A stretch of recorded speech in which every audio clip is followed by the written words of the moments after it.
More than 6 tons of meticulously carved Baltic amber, laced with gold and precious stones. Modern estimates value the materials and craftsmanship at up to $500 million. For over 2 centuries, it was widely known as the eighth wonder of the world. But in the autumn of 1941, this massive architectural masterpiece was dismantled by an invading army in just 36 hours. It was packed into crates, shipped away, and vanished completely into the fog of war. To understand the sheer scale of the loss, we have to trace the room to its origins in 1701. The concept was drafted by German sculptor Andreas Schluter, and the panels were carved over several years by master amber craftsmen from Denmark and Danzig. In 1716, Prussian King Frederick William I boxed up the panels and presented them as a diplomatic gift to Tsar Peter the Great, securing a strategic military alliance between their two expanding empires. Decades later, Peter's daughter, Empress Elizabeth, ordered the amber treasure moved to the Catherine Palace, tasking Italian architect Bartolomeo Rastrelli to incorporate the panels into a vastly larger hall. The expansion project took 10 years to complete. Rastrelli integrated the original Prussian amber with heavy gold leaf, intricate gemstone mosaics, and tall mirrors specifically placed to reflect and multiply the glow of candlelight. The 55-square-meter hall stood as the ultimate display of Russian imperial prestige, a massive, glowing environment built through 2 centuries of European artistry. That monument remained intact until the summer of 1941, when Nazi Germany launched a massive, rapid invasion of the Soviet Union. As enemy forces approached Leningrad, palace curators attempted to evacuate the room, but the centuries-old amber had dried out and become too brittle to move.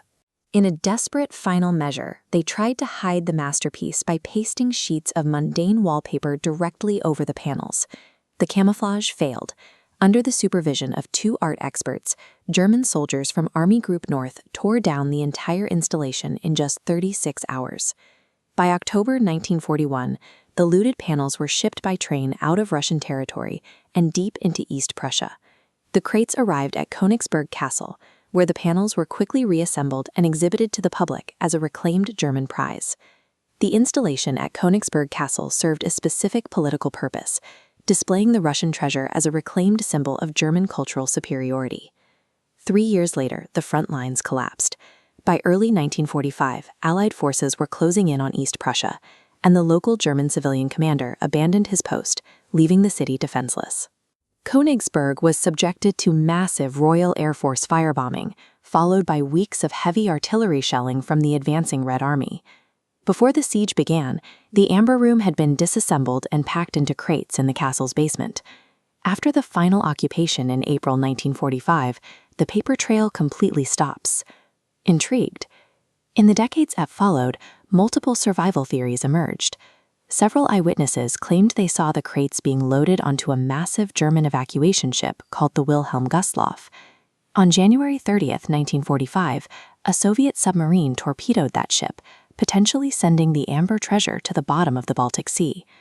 A conflicting investigation published by journalists in 2004 pointed to a much more terrestrial end. Relying on recovered archives, they concluded that Soviet soldiers had actually burled the remaining castle ruins to the ground, accidentally incinerating the room themselves.